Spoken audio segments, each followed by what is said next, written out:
हुआ जगत देख के हम आश्चर्य मुग्ध हो जाते हैं।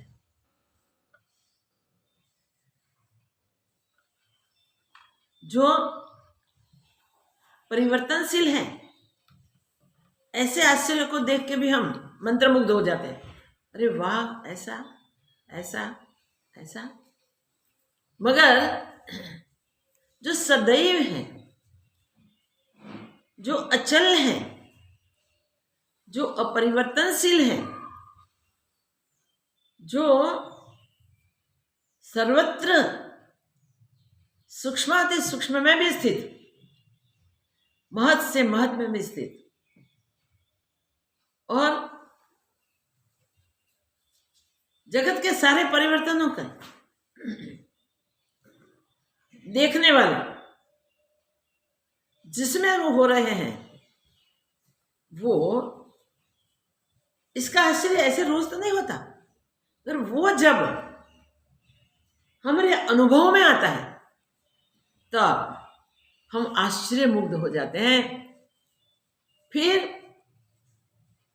जगत के कोई भी आश्चर्य हमें आश्चर्यचकित नहीं कर सकते। ऐसे श्रेष्ठतम, नित्य रूप, सर्वव्यापक, सदा काल, हर हाल में उपस्थित, ऐसे आप सब में, हम सब में बसे हुए एक ही ब्रह्म को प्रणाम। ये 11 प्रकरण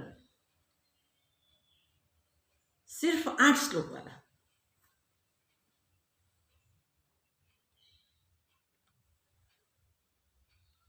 इसको पूर्ण करते करते हमें बीच में कहीं रुकावट आई, क्षोभ है, कुछ है, कुछ है, कुछ है। 8 ही श्लोक सिर्फ, चाहे तो एक दिन में चला सकते हैं, चाहे एक क्षण में समझ सकते हैं, क्योंकि वो ज्ञानाष्टक है। 8 श्लोक में पूर्ण ज्ञान हो जाए उस श्लोकों के अभ्यास से, वो 8 में से कोई एक श्लोक, कोई एक पद, कोई एक अनामिका नाम, कोई एक अक्षर भी दृढ़ हो जाए तो फिर पाने योग्य कुछ बाकी ही न रहे। ऐसे आश्चर्य मुग्ध स्वरूप की जब झांकी होती है, जब अनुभूति होती है, तब हम ऐसे आश्चर्य में उतर जाते हैं कि फिर इससे बाहर ही नहीं आ सकते। इतने समय तक हमने जो शाश्वत है, सदैव है, सर्वत्र है, सर्वव्यापक है, कहीं भी कोई भी इस जगह पे नहीं, ऐसा नहीं कह सकता, ऐसा संपूर्ण है।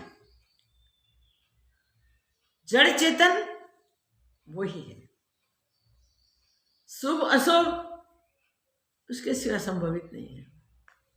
जो भी कहो वो वही है, और फिर भी कुछ भी नहीं होते, अपने आप में स्थित हैं। ऐसे ब्रह्म स्वरूप को अनुभव करने वाले महापुरुष जब अनुभव होता है, तब संसार से भी दूर नहीं जाते हैं और संसार में लिप्त भी नहीं होते। यहां हमें एक बात क्लियर होती है कि संसार में ओतप्रोत दिखते हुए भी संसार में कुछ नहीं है, मेरे सिवा और कुछ हुआ ही नहीं, एक ब्रह्म के सिवा और कुछ है ही नहीं, ऐसा निश्चय करके अपने वो सर्वरूप स्वरूप में हमेशा हमेशा के लिए स्थित हो जाते हैं। मनुष्य शरीर में आके हमें वो ही कर रहा है। हम भी जो करने के लिए आए हैं वो ही है।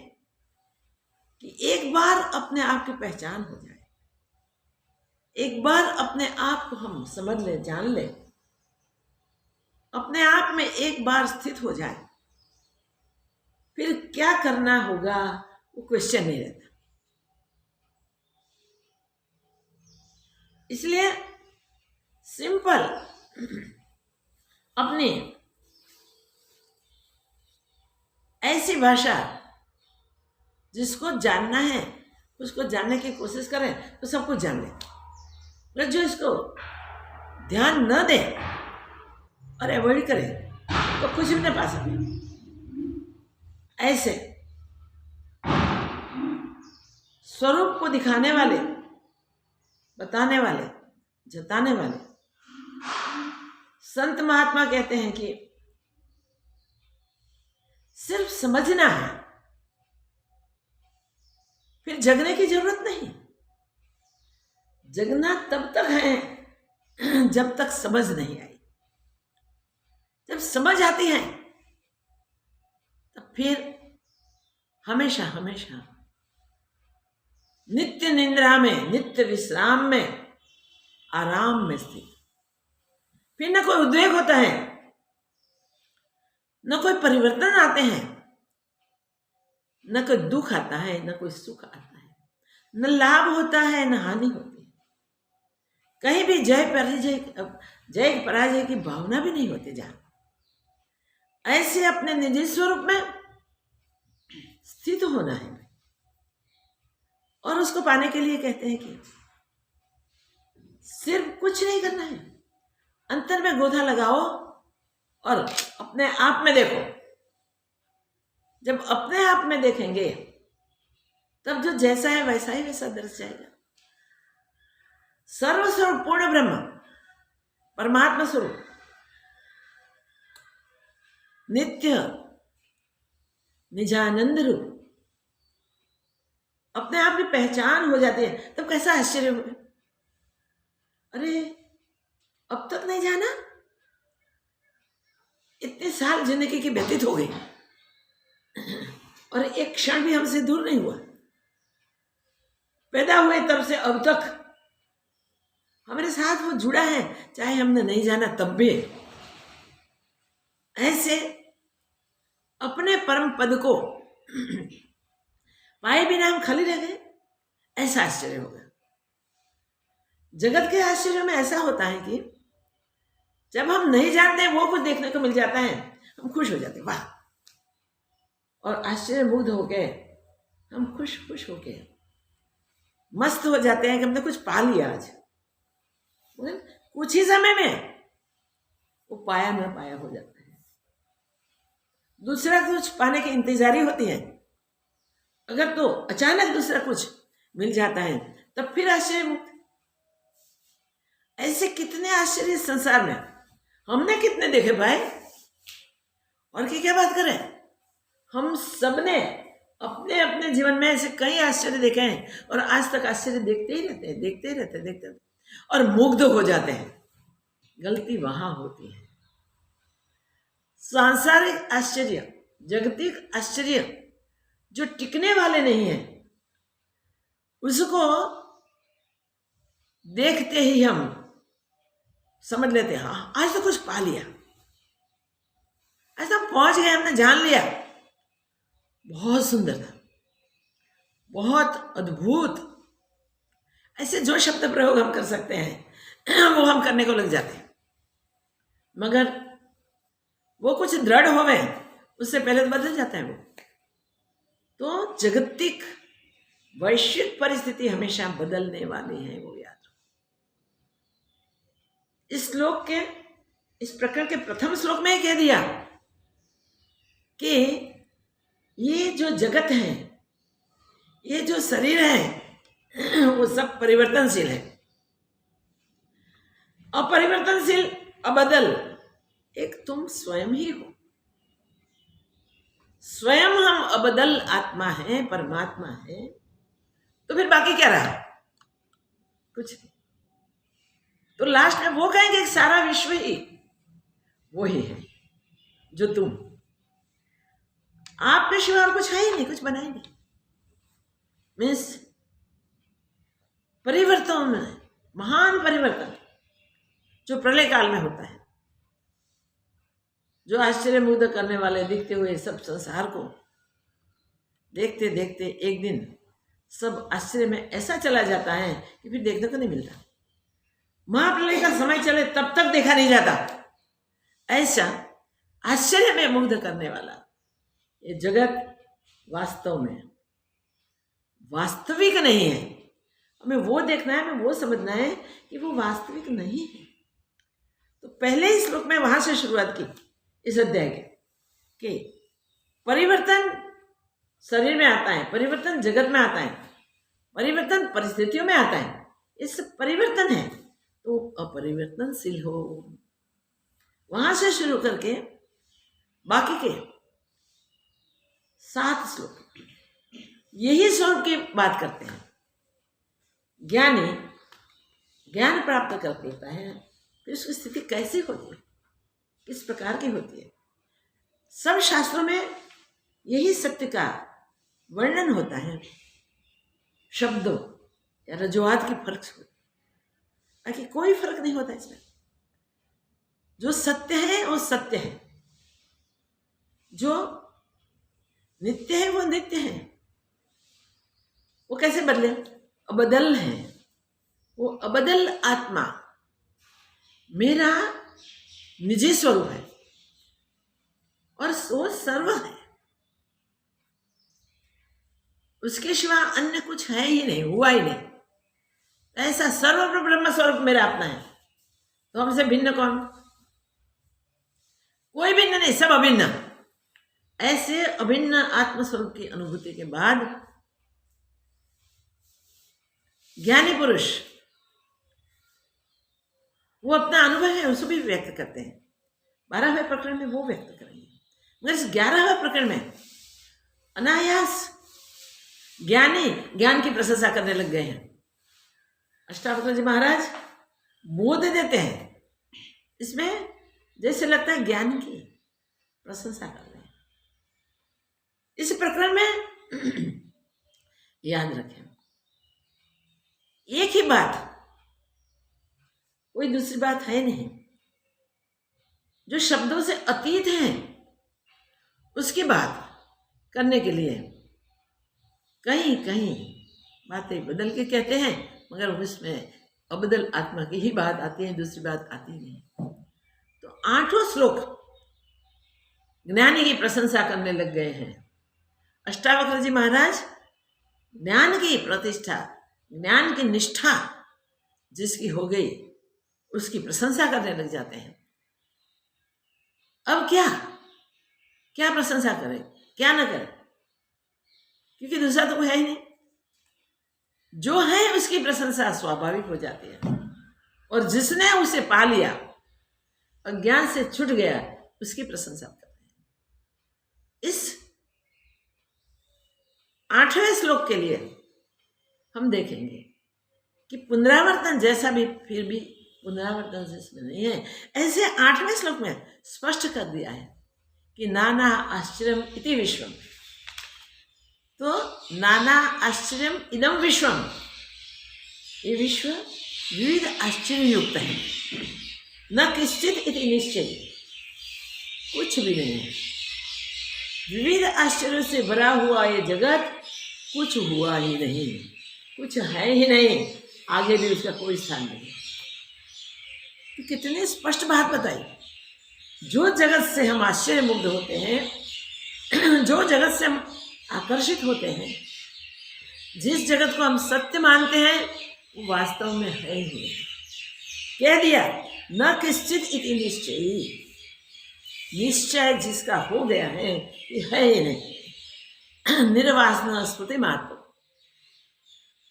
ऐसा जैसे निश्चय हो गया है वो निर्वासना, वासना रहित है।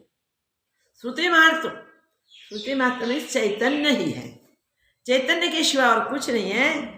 न किश्चित इव साम्यति, वो ही अपने साम्य स्वरूप में हमेशा हमेशा के लिए स्थित हो जाते हैं। बस अब कहने की कोई जगह नहीं रही। ऐसा 8वें श्लोक का आज वर्णन करेंगे। उससे पहले हम 8 श्लोकों को चैंट करेंगे। भावाभाव विकारश्च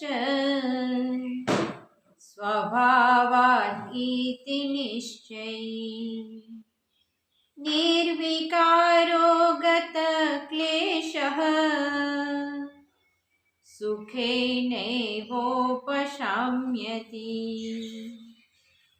ईश्वरः सर्वनिर्माता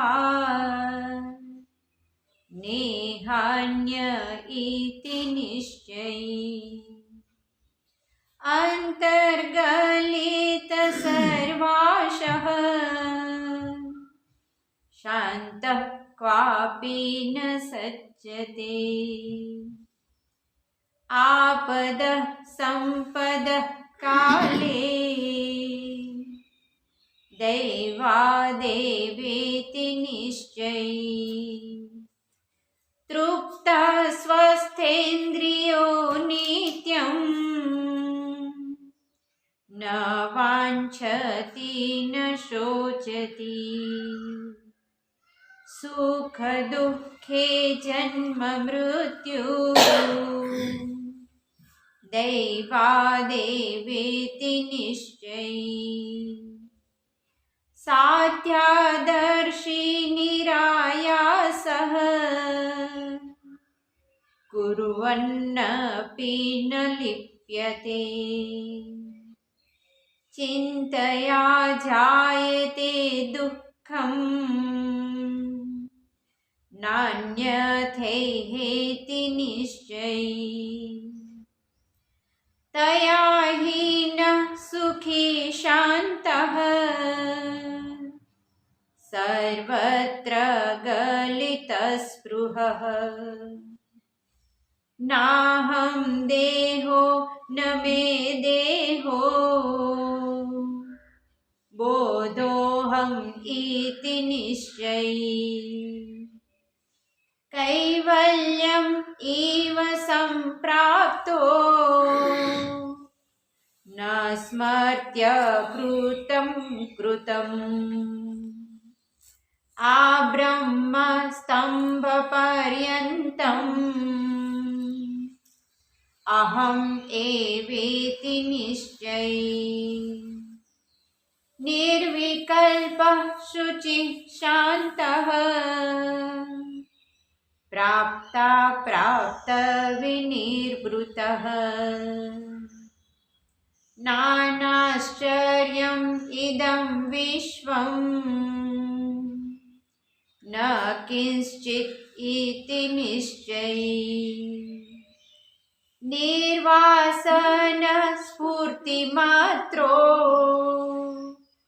न किंचित् विषाम्यति न किंचित् इव शाम्यति न किंचित् इव शाम्यति। देखिए क्या अद्भुत बात बताई प्रारंभ में कि ज्ञानी किस प्रकार शेष प्रारब्ध को जीता है। प्रारब्ध के विषय में बहुत बातें की हैं वो समझने के लिए। हम कहते हैं हमारा प्रारब्ध हमारा प्रारब्ध हमारा प्रारब्ध। जब प्रारब्ध को हमारा करेंगे तब तक उसमें बहे जाएंगे भाई। याद रखो प्रारब्ध शरीर का होता है, हमारा तो स्वरूप है। प्रारब्ध देह का है जो वासना सहित पूर्व जन्म में आवागमन हमने किया है, उसमें से जो वासनाएं पूर्ण नहीं हुई है, अतृप्त रह गई है, वो वासनाएं संचित कर्म में जाती है। संचित में से जब वर्तमान शरीर का समय पूरा होता है तब नया प्रारब्ध बनता है और नए प्रारब्ध से नया शरीर का निर्माण होता है, तो शरीर मिलता है। ऐसे कितने शरीर हमने पाए हैं पता नहीं। हम तो हम हैं, हम कौन है? ये शरीर। अरे भाई नहीं, ऐसे कई शरीर तूने पाए हैं, कितने देहों में तुम फिरे हो, भटके हो,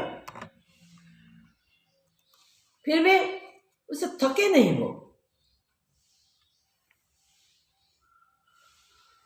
दुखी तो होते ही हो। तब होता है कि ऐसा जीना क्या। किसी भी प्रकार का दुख आता है तब होता है भगवान ही कष्ट देते हैं। हमें क्यों इतना कष्ट? हमारे से नहीं करने योग्य करने वाले कई लोग हैं, बहुत सुखी होते हैं, और हम तो डर डर के जीते हैं, फिर भी हमें इतने दुख मिलते हैं। इसका मीनिंग वो हुआ कि जो कर्म करते हैं संसार में, विश्व में जो कार्य करते हैं, इसमें कर्तापन है। जो होते हैं, होने वाले होते हैं, प्रकृति में निश्चित है तो होने वाले हैं, इसमें कर्तापन क्यों करना चाहिए? अगर हम नहीं जानते, नहीं समझते, देहाध्यास छूटा नहीं है, बार बार देहाध्यास के कारण शरीरों का पुनरावर्तन होता है, इसलिए हम ये कर्तापन करके हमारे कर्म हमारा फल देखो। तो जिस प्रकार के कर्म होने हमने की, हमें मिलना चाहिए, मगर वो अच्छे के लिए हम सोचते हैं। अच्छे अच्छे कर्म जो हमसे हुए हैं बराबर सुनते में रह जाते हैं, ये किया, ये किया, ये किया, ये किया, गिनती करने लग जाए तो कोई कर्म नहीं छोड़ेंगे, मगर पता नहीं कितने कर्म शुभ किए, कितने अशुभ किए। अशुभ कर्मों को जब फल देता हुआ देखते हैं तब पता होता है कि हमको क्यों ने थोड़ा ऐसा किया होगा। शुभ अशुभ का भेद अंतर में है। अच्छे अच्छे किए हुए कर्म में हम खुश रहते हैं, बुरे कर्म हम नहीं समझते बुरे, इसलिए परिणाम तो दोनों का आएगा, कर्तापन तो दोनों में है। शुभ कर्म का भी फल आएगा, अशुभ कर्म का भी फल आएगा। इसलिए होता है कि हम उस कर्मों से जुड़े हुए हैं, और जुड़े होकर हम घूमते रहे। कब तक? जब तक अज्ञान है तब तक। ये देह 3 प्रकार के हैं। ये शरीर हमारे 3 प्रकार के हैं। सूक्ष्म शरीर, स्थूल शरीर और कारण शरीर। स्थूल, सूक्ष्म और कारण तीनों शरीर अहंकार से उसमें प्रवेश किया है और अहंकार से उसमें ही बरतते हैं। स्थूल को हम देखते हैं, सब देखते हैं, उसी को ही हम जानते हैं, क्योंकि उसको वास्तविक रीति जानने की कोशिश की नहीं है। मगर नहीं भाई, अकेला स्थूल नहीं है। स्थूल तो सिर्फ इस शरीर का जब तक प्रारब्ध है तब तक है, फिर तो वो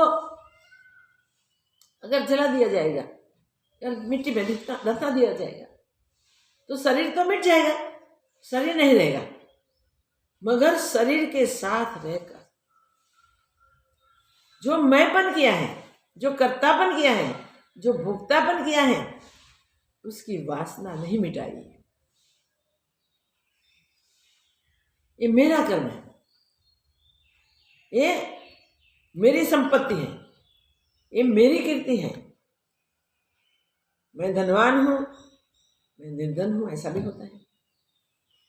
सुख दुखों का भुगतने वाला हूं, वो तो हम भूलते ही नहीं। जैसा कोई सुख दुख आता है तब कभी हर्ष कभी शोक, इसमें हम भटकते रहते हैं। मगर ये क्यों होता है? स्थूल शरीर तो सत्य है ही नहीं, क्योंकि जैसे प्राण चले जाते हैं वैसे हो अचेतन होता है। फिर भी उसी में भी सामान्य चैतन्य तो स्थित ही है। इसलिए अष्टावक्र जी कहते हैं कि सूक्ष्म सूक्ष्म लेके ब्रह्मा तक सर्वमय हूं। ये निश्चय हमारा अगर हो जाए तो और कुछ बचा ही नहीं, हम ही तो हैं। मगर हम कहाँ अटके हैं, कहाँ रुके हैं? वासना से स्थूल शरीर मिलते जाते हैं, मिलते जाते हैं, मिलते जाते हैं।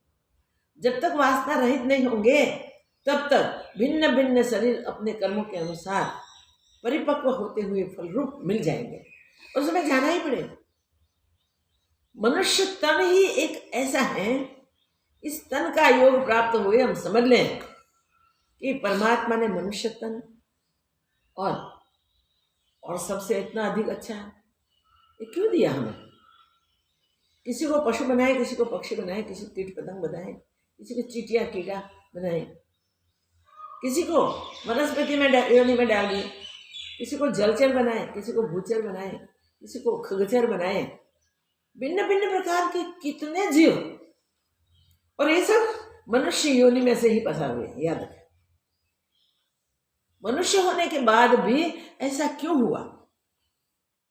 इसका कारण यही है कि जो शरीर मिला मनुष्य तन, उसमें हमने अपने वास्तविक रूप की चिंता नहीं की, वास्तविक रूप को जानने की कोशिश नहीं की है। वास्तविकता से हम दूर चले गए। मनुष्य योनि में आके वास्तविक स्वरूप को जानने का चांस मिलने के बाद भी हम वास्तविकता से दूर चले गए। भोग वैभव भोगते भोगते जगत के आश्चर्य में मुग्ध होते होते इस आश्चर्य में गरकाव होके हम कब पूरी आयु खत्म कर देते पता नहीं चलता। कण कण इकट्ठे होके मिट्टी बनती है, पृथ्वी बनती है पूरी। बूंद बूंद सब बड़ी बड़ी जलराशियां बन जाती हैं। देखो, ऐसे हमारे किए हुए सब कर्म इकट्ठे संचित में होते जाते हैं। और जैसे जो जल सूर्य नारायण ने उठाया, ऊपर भेज दिया, वहां ठंडी प्राप्त हुई, शीतल हुआ। जो बादल बने वो भर गए जल से, और फिर बरसा।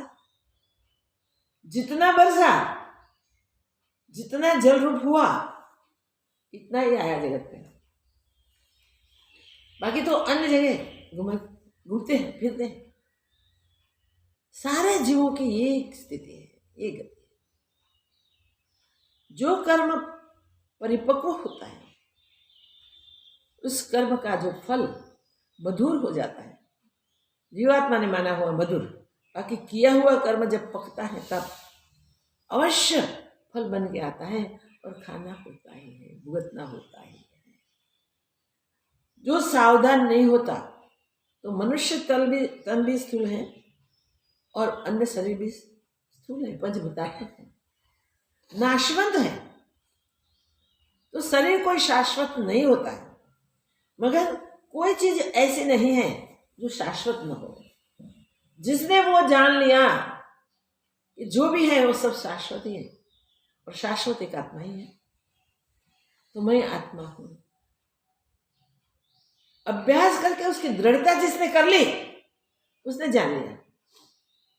वो अपने आप को नखसिक तो आत्मा मानता है, पर अपने आप को सारा संसार के रूप में देख के आत्मभाव से देखता है, तो फिर उसे द्वैत भाव नहीं रहता, फिर भेद दृष्टि उसे नहीं होती। अभेद आत्मस्वरूप में हमेशा हमेशा के लिए एक रूप हो गया। जैसे आकाश से बूंद गिरा, जल गिरे, बादल से आए, जाके जल में गिरे, वो जल बिंदु सब क्या कहलाएगा? जैसे जल समूह में गिरे वो नाम उसे मिल जाए। समुद्र में गिरा हुआ बूंद समुद्र कहलाएगा, सरोवर में गिरा हुआ बूंद सरोवर कहलाएगा। नदी में गिरा हुआ बूंद नदी कहलाएगी। छोटे छोटे पॉन्ड्स में, तालाबों में गिरा हुआ जल वो पॉन्ड कहलाएगा। नाम भिन्न भिन्न मगर जल तो जल ही है। ऐसे दृढ़ करना है। देखो वो स्थूल कैसे होता है। अनेक पात्रों में भर दो वो जल और उसको शीतलता दो। शीतलता मिलते ही वो जल ठोस हो जाएगा। जो चल है, प्रवाही, जो हिल रहा है, जहां भी उसको जाने के लिए मार्ग मिले वहां ढल के चला जाता है। इतना द्रवित, हमेशा द्रवीभूत रहने वाला भी शीतलता मिलते जड़ हो जाता है। जड़ बर्फ। कभी किसको चोट मारी जाए ना तो खुद निकाल ले, ऐसा जड़ हो सकता है। चैतन्य आत्मा हम नित्य स्वरूप होते हुए भी हम एक देह में बंध गए। हमने मान लिया शरीर हम है, तो सबको भूल गए, अज्ञान से जड़ हो गए। अज्ञान के कारण इस जड़ता से जड़ शरीर हुआ, स्थूल शरीर हुआ, जो इसका प्रारब्ध पूरा होते ही नहीं रहेगा। फिर क्या होगा? तो इस शरीर में की हुई वासना से, वो वासना की स्मृति में उसको दिखेगा कि अगले ये कर्म मेरे संचित, उसमें से इतने परिपक्व हुए हैं, फल पके हैं, वो मेरी ओर आए हैं, वो मुझे भुगतते हैं। तो फिर उसमें भुगतने को लग जाता है। अपने को वास्तविक नहीं समझा, नहीं जाना, इसलिए फिर वासना सहित निकला हुआ ये जीवात्मा सूक्ष्म शरीर के साथ जुड़ के दूसरे शरीर में जहाँ निश्चिंत होता है वहां चला जाता है। एक स्थूल शरीर हम समझते हैं जो आखिर मिट्टी है, राख है। वो स्थूल शरीर तो वहां खत्म हुआ, मगर चित्त में पड़ी हुई किए हुए कर्मों की वासना, भुगतने की इच्छा, वो नहीं छूटी। तो इस शरीर से जो निकला वो सूक्ष्म शरीर हुआ। जीवन भर की वासनाएं लेके वो निकल जाता है। वहां पंच प्राण है, पंच तत्व है, देखिए पंचभूत हैं तो 15 हुए, मन बुद्धि कहे तो 17, और अंतस्करण चतुष्ट है। चारों अंतस्करण को ले लेवे तो 15 + 4 इस 19 हुए। तो 19 तत्व या 17 तत्व जो भी कहो, वो दोनों सत्य हैं, उसका हुआ सूक्ष्म शरीर। उस सूक्ष्म शरीर को रहना तो जगह नहीं, स्थूल चला गया। वो सूक्ष्म शरीर वासना लेके जाता है।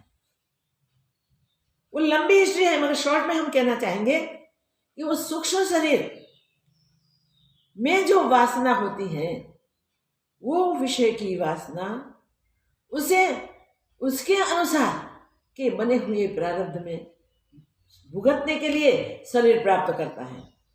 और जैसा प्रारब्ध बना वैसा शरीर, वैसी योनि प्राप्त हुई, वो वहां गया। तो उस योनि में ईश्वर की बड़ी दया है। मेरा एक शरीर से छूटे दूसरे शरीर में जाए, धीरे धीरे वो इच्छा की विस्मृति हो जाती है। वासना पड़ी रहती है, चली नहीं जाती, तो विस्मृति हो जाती है। और नए शरीर में वो अपने आप को मैं यही हूं ऐसा समझ के बरतने को लग जाते हैं, मगर सत्य का ज्ञान नहीं है। इसलिए वो नए शरीर में सूक्ष्म शरीर से जाके प्रवेश करता है और वहां के कर्म करने लगता है। जो भुगतना है भुगतता है, जो करना होता है वो करता है। इसमें से मैंपन नहीं निकलता उसका। इसलिए वो कारण शरीर में भी जाना पड़ता है उसे। कारण शरीर क्या है? अज्ञान ही कारण शरीर है। अज्ञान ही कारण शरीर है। जब तक अपने ज्ञान स्वरूप को नहीं जाना, नहीं पाया, उसी में स्थिर नहीं हुआ, तब तक ये यात्रा चालू ही रहती है। कल हमारे राम का सत्संग चल रहा था, माँ ये यात्रा कब पूरी होगी? आज ये घर, कल वो घर, परसों वो था, ये है, आगे कितने घर फिरना है। मैंने बोला बेटा जब तक थकेंगे नहीं ना, हारेंगे नहीं ना, और घर अच्छा है या बुरा है ऐसा नहीं करेंगे, तब तक फिरना ही है, घूमना ही है। ये स्थूल घरों से, मंदिरों से तुम थक जाते हो, तो शरीरों से कब थकोगे? एक ही शरीर में, एक ही जीवन में कुछ 5-10-15 घर बदल दिए तो क्या फर्क पड़ा? नहीं, वहां थक जाते हैं, परेशानी होती है, बार बार बदलना, बार बार सेट करना, बार बार बसाना, कितनी मुसीबत होती है, हमसे नहीं होता, शांति नहीं मिलती। पर शांति है नहीं, वहां पहुंच गए हो, अब शांति कहां से मिलेगी? शरीरों में फंसे हैं हम और ढूंढते हैं शांति, खोजते हैं विश्राम, आराम, चैन। जहां है ही नहीं, खोजेंगे क्या होगा?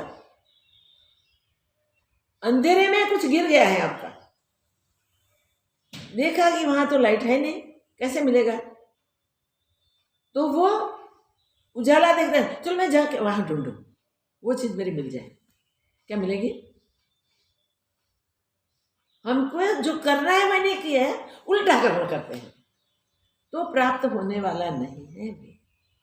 मनुष्य शरीर ही प्राप्ति कराता है। जो नित्य प्राप्त है, कभी हमसे बिछड़ता नहीं, कभी हमें छोड़ता नहीं, उसकी प्राप्ति कौन करे? अन्य कोई नहीं करा सकता, जो है वो ही कराता है, जो है वो ही कराता है। इसलिए हमें अज्ञान को छोड़ना पड़ेगा, अपने आप के ज्ञान को उजागर करना पड़ेगा, अपने आप को स्वरूप को जान के उसमें स्थित होना है। जहाँ स्थित होने के बाद फिर कभी भी कहीं हटना नहीं, कहीं दूर होना नहीं है, और परम शांति, प्रगाढ़ शांति। कैसी शांति? जो शांति चिर शांति है। देखिए समुद्र में ऊपर कितनी स्टीमरें चलती हैं, और तो बहुत कुछ चलता है, कितने डिगिंग आदि होते हैं, अंदर सबमरीनें चलती हैं जो पानी के अंदर भीतर होती है, पता न चले। तो सबमरीनें चलती हैं, इतने जहाज चलते हैं, तब भी समुद्र के पेटाल में, जो समुद्र का नीचे का अंत भाग है, तलिए में, वो कोई उसे अशांत नहीं कर सकता। अंत में जो जल है, वो जल इतना स्थिर, गंभीर, अचल है कि उसको विक्षेप कोई नहीं कर सकता। हमें कैसा पता चले इसका? देखिए, मुक्ता फल तो सब जानते हैं, मोती। मोती पहनने का शौक भी होता है सबको, पहनते भी हैं, बस सोचते नहीं एक जल का बूंद इतना सुंदर मोती कैसे हो?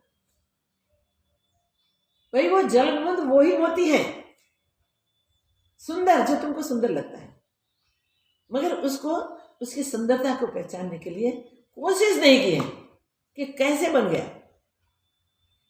काकू नाम की मछली स्वाति नक्षत्र का एक बूंद पीती है, तब तक और पानी मुंह नहीं पीती, वो मुंह खोल के ही खड़ी रहती है। तो स्वाति नक्षत्र का बूंद गिरता है तब मुंह खोल लेती है और बंद कर देती है।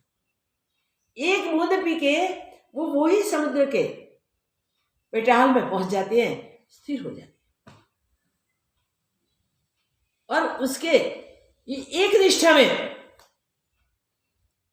कोई उसे विक्षिप्त नहीं कर सकता। वो द्रवीभूत जल भी स्थिर हो जाता है। तो जल भी अचल है।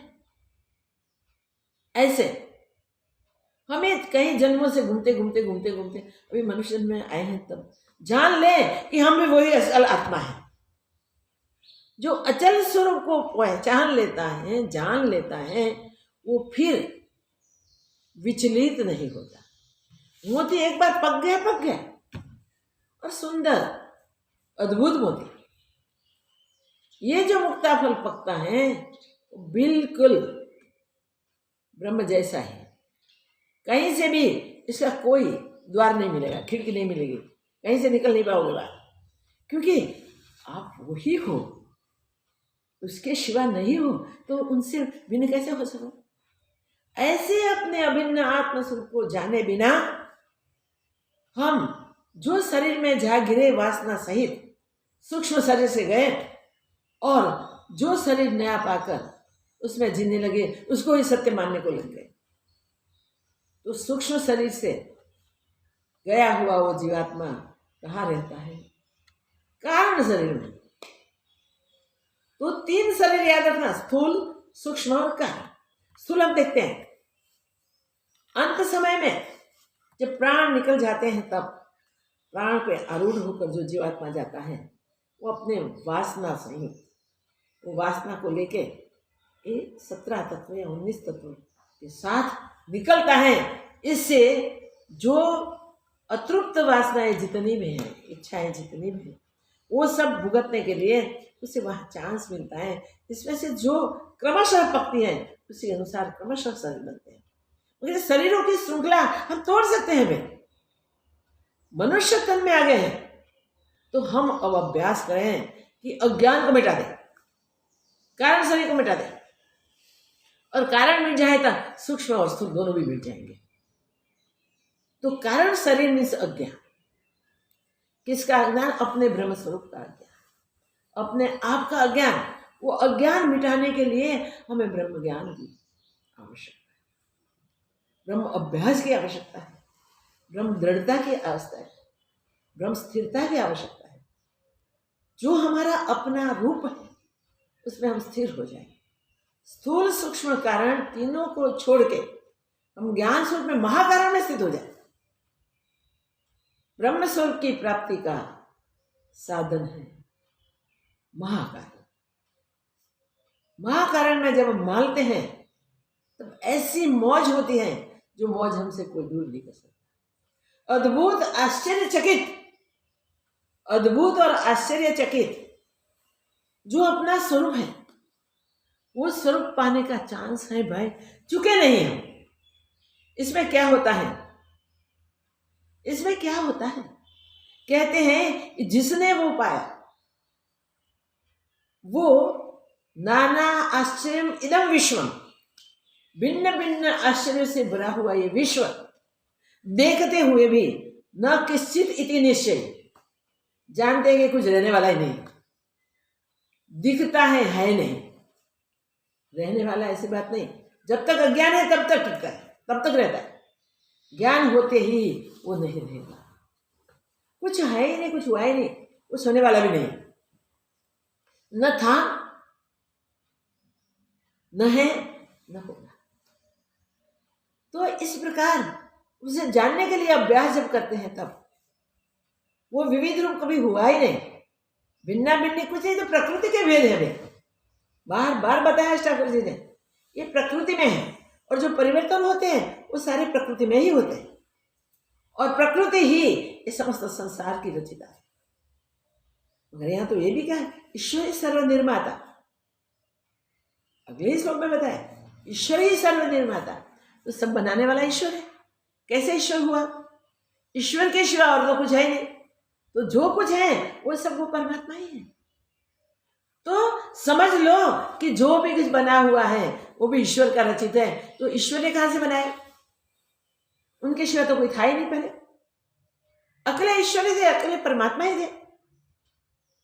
तो उन्होंने लीला मात्र बहुत रूप होने की भावना की, इच्छा की, कामना की। देखो इच्छा कहाँ ले जाती है? जब इच्छा रहित हो जाते हैं तब मुक्ति होती है, तब अज्ञान मिटता है, तब अज्ञान नहीं मिटता, वासनाएं छूटती नहीं भाई।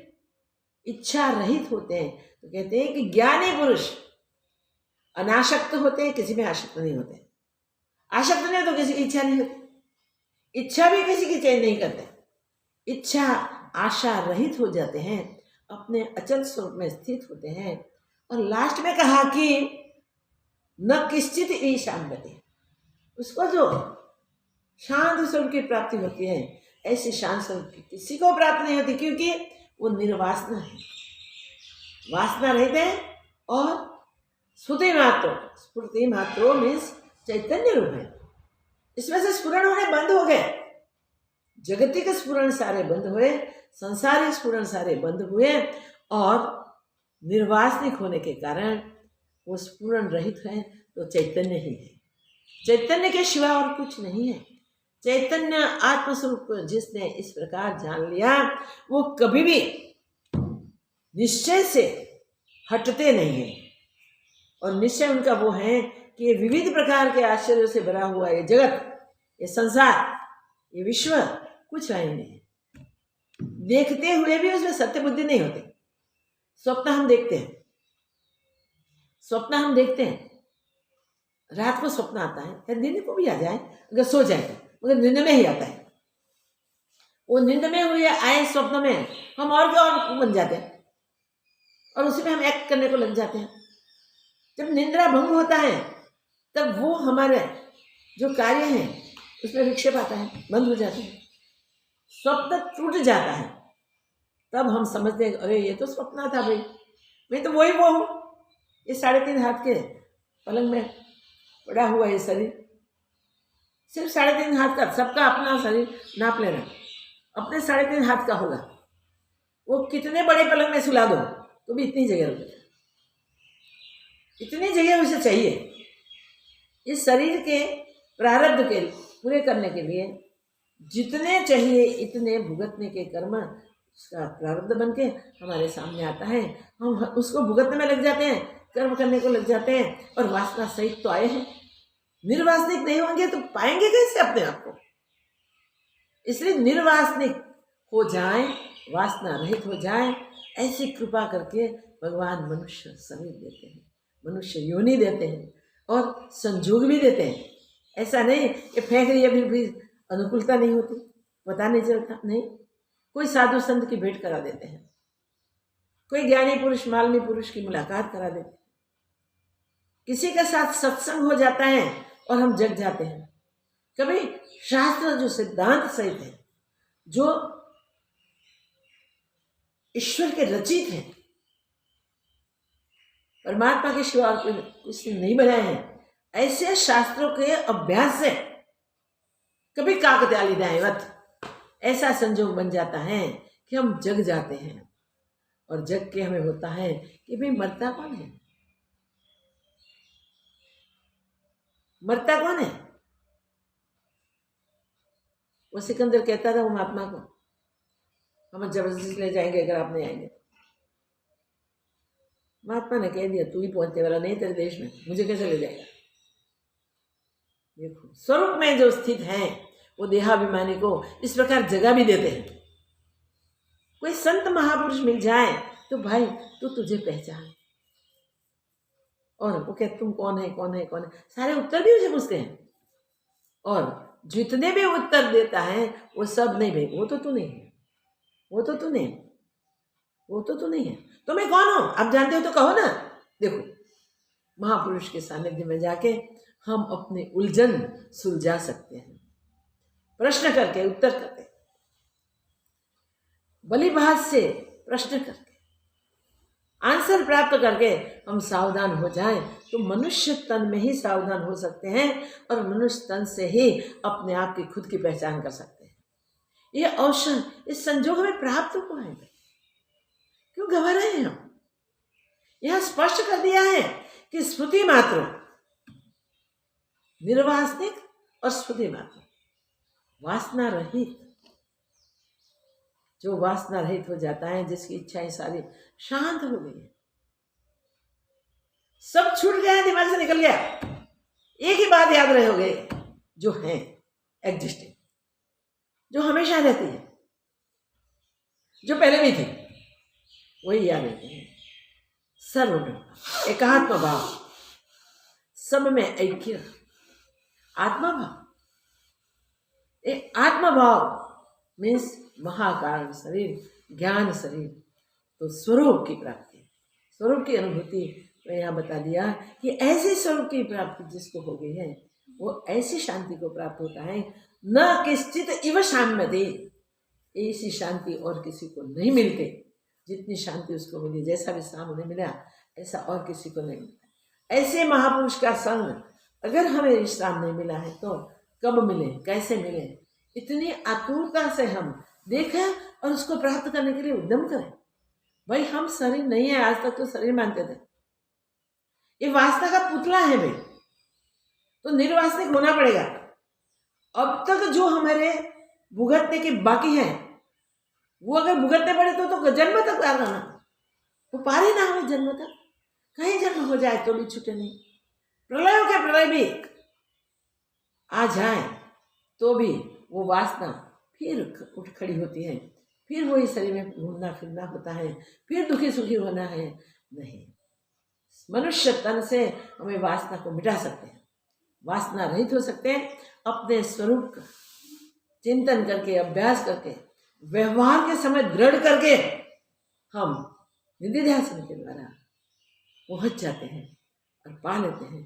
पा लेने का आवश्यक है, सावधान रहे, गुमावे नहीं। जो गवाया तो गया, फिर कब चांस मिलेगा पता नहीं। कितने युगों तक भटकते आए वे। हमारे नानी माँ हमको सुबह जगाते थे ना, तो वैसे जगाते थे, कभी उठो जागो ऐसे नहीं कहते। अरे बेटे, जन्मों से सोए हो, अभी भी सोना अच्छा लगता है, जागो, नहीं सोना चाहिए। ऐसे प्यार से, बड़े भाव से कहते थे कि जन्मों से सोते सोते आए हो बेटा, अब जगने का समय है, जग जाओ। तो हम पूछते थे, समझ नहीं थे, बस सोने का ही काम किया, कुछ नहीं है। अब तो जग गए, फिर कोई वे बात दोहराते हैं, नहीं बेटा नहीं जगे, अभी भी नहीं जगे। हम जो जगना कहते हैं वो आप नहीं जगे, उसमें जग जाओ। वो क्वेश्चन रहता था हमेशा, जब याद आ जाए तब नानी माँ को पूछते, नानी माँ कैसे जगा जाता है? अब तो हमें नींद नहीं आती, हमें बताओ हम कैसे जगे। आप कहते हैं नहीं जगते, हम सब देखते हैं, सब पहचानते हैं, सब क्रियाकलाप करते हैं, खाते हैं पीते हैं, भला बुरा, अच्छा नहीं अच्छा, ऐसे भी सब करते हैं। तो जगने में ही होता है ना, नींद में कहाँ होता है? तो समझाते थे नींद में भी होता है भाई, स्वप्न आता है तब जगते हो ना तुम। जब स्वप्न होता है तब स्वप्न में जगते हो। कब तक? जब तक स्वप्न का काल चलता है तब तक। इसी प्रकार उसमें तुम जगते हो। ये शरीर से जो समय मिला है, इतना समय के लिए तुम जगते हो, ऐसा तुमने मान लिया है। मगर भाई तुमको नहीं पहचानो तब तक तुम नहीं जगे हो। ऐसे हमको समझाया जाता था, जैसे बच्चे समझे ऐसे दृष्टांत दे के समझाया जाता। तुम मनोविचार में खो जाते हो, कभी कोई इच्छा करके कैसे मिले, ऐसा कर तो मिले, ऐसा कर तो मिले, ऐसा कर तो मिले, ऐसे करके खो जाते हो। तब तुम्हें पता भी नहीं है होता है कि मेरा कितना समय चला गया। कोई बुलाते होता है तो उसमें भी ध्यान नहीं होता, तो तब भी तुम जगे नहीं हो, क्योंकि मनोराज्य में चले गए हो। और मनोराज्य से मन में गए, मन से गए। स्वप्न आया वो मनोराज्य से ही आया, वो भी मन से चले गए। कितनी बार चले जाते हो, कितनी बार खो जाते हो। फिर परिस्थिति बदलती है, फिर उसमें मानते हो कि हम जग गए, दूसरे शरीर में प्रवेश हुआ, वो पता नहीं होता है। वासना है, कौन कौन मेरी वासना है जीवन में, वो याद नहीं होता है। वासना के अनुसार जीवन में प्रारब्ध के योग बनते हैं और उसी योग से हम व्यवहार करने को लग जाते हैं, उसमें जुड़ जाते हैं। उसमें जुड़ के हम और वासनाओं को ऐड करते जाते हैं, कुछ कम की कुछ बढ़ाई, कुछ कम की कुछ बढ़ाई, मगर बढ़ती जाती है, कम नहीं होती। इस वासना सहित हम भिन्न भिन्न शरीरों में भटकते हैं। दुख के सिवा वहां कुछ भी नहीं मिलता, मगर परमात्मा की ऐसी कृपा है कि जीवात्मा दुखी न हो हमेशा। इसलिए उसको ऐसा मन दिया है कि जैसी परिस्थिति में जाता है वहां ढल जाता है और वहां अपने आप को सही मान लेता है। वो कादव का कीड़ा गुलाब में नहीं रह सकता और हम गुलाब पसंद करते हैं। वो क्यों पसंद नहीं करता, क्यों नहीं रह सकता, क्यों नहीं जी सकता? मर जाता है गुलाब की स्मेल से। क्यों? वासना उसकी वो कादव की थी, दल दल में रहा हुआ। ऐसे सुंदर अद्भुत स्वरूप में कैसे पहुंच सके? वासनाएं जब तक हैं तब तक वो वहां नहीं पहुंच सकता। वासनाएं जब पुरुषार्थ करके हम मिटाते हैं तब हमें वो सुगंध पसंद आएगी। तब वासना मिटाने की शुरू की, अभ्यास किया ज्ञान का, तब से शुरुआत होती है धीरे धीरे कि भाई ये दलदल है, ये गंदगी है, और फिर उससे निकलने का पुरुषार्थ। तो निकलने का पुरुषार्थ मनुष्य शरीर में आए हुए कीट ही कर सकते हैं, और कोई नहीं कर सकता। सब कीट ही है और कुछ नहीं है। सब जीव अज्ञान है तब तक कीड़े मकोड़े ही हैं और कुछ नहीं है। सावधान हो जाए हम सावधान हो जाए। मनुष्य जन्म इसलिए मिला है, इसलिए प्राप्त हुआ है कि ये जीवात्मा कुछ पुरुषार्थ करते करते करते यहाँ तक पहुँचा है। तो 50% तक तो उसकी तैयारी हो चुकी है। तब ईश्वर को दया आती है, करुणा आती है। ऐसी करुणा आती है जैसे कि भाई इसको अब कुछ कृपा करके भी देख लें, तो वो पहुँच जाता है। वो कृपा करता है, और ईश्वर की कृपा जब हमारे पुण्य के पल्ले में आ जाती है तब हम सावधान होते हैं और हम अभ्यास शुरू कर देते हैं। और अभ्यास करते करते करते पहले बौद्धिक अभ्यास करते हैं, पहले प्रैक्टिकल तो नहीं होता है, मगर ज्ञान सुनते हैं, शास्त्रों को पढ़ते हैं, चिंतन मनन निधिध्यासन का मार्ग शास्त्रों ने बताया है, वो भी करते हैं। आखिर होता है कि कब तक ये शब्दों के जाल में पड़े रहेंगे, निकल नहीं पाएंगे, तब तक तो मुश्किल है। इसमें से भी निकलना है तो क्या है? शास्त्र जो ज्ञान बताते हैं, संत महापुरुष वो ही ज्ञान सिखाते हैं। उनके सिद्धांत एक करके देखो, शास्त्र का सिद्धांत और महापुरुषों के सत्संग का सिद्धांत दोनों एक हो गए। तो विचार करो कि अब आपका पुरुषार्थ क्या? अब शास्त्र जो सिद्धांत कहते हैं वो संत भी कहते हैं, उसी से आप अनुभव से प्रमाणित कर दो, एक वाक्यता कर दो। उसके अनुभव के लिए पुरुषार्थ करना पड़ेगा, मेहनत करनी पड़ेगी। और अपने आप को ब्रह्म स्वरूप जानने के लिए अंतर में गोधा लगाओ। हमने शुरुआत की थी कि जब तक बाहर भटकते हैं तब तक स्वरूप की प्राप्ति नहीं होती है। इसलिए कहते हैं कि मथो मथो मथो, अंतर में उतर के मंथन करने से दूध से जैसे नवनीत मिलता है, और मंथन करने से इससे ग्रत होता है, और इसको शीतलता दे के देखते हैं तो पता चलता है कि घी के ऊपर सूक्ष्म सूक्ष्म तर आ जाती है। वो है तुम्हारा स्वरूप। इतना पुरुषार्थ में अभ्यास करके करना है, और ये पुरुषार्थ से ही हम अपने स्वरूप को प्राप्त कर सकते हैं, जान सकते हैं। तो स्वरूप हमसे दूर नहीं था, हटा नहीं था। हम इतने शरीरों में घूमे तब भी ब्रह्म ही थे, ब्रह्म ही है, और अनुभव हुआ तभी भी ब्रह्म है। सच्चा आश्चर्य तो ये है कि अब तक हमने जाना ही नहीं, और जगत के झूठे आश्चर्यों में समय गंवाते रहे, भटकते रहे, फिरते रहे, कहीं भी शांति नहीं पाई। अब शांति तो जब ज्ञानी पुरुष पुरुषार्थ करके ज्ञान को पा लेता है, प्राप्त कर लेता है, जो प्राप्त था ही पहले से, उस प्राप्त की प्राप्ति से मुग्ध ऐसा हो जाता है, आश्चर्यचकित ऐसा हो जाता है कि आपके सिवा तो और कुछ है ही नहीं, ये समस्त संसार में मैं ही हूँ। तो अपने ब्रह्म स्वरूप की पहचान, ब्रह्म स्वरूप की जान, और उसे फिर जो शांति मिलती है, ऐसी शांति कभी किसी को नहीं मिलती। तो परम शांति पाने के लिए परम की अनुभूति करनी आवश्यक है, और जब अनुभूति होती है तब बोलने वाला नहीं रहता, नहीं बचता कि ये क्या है।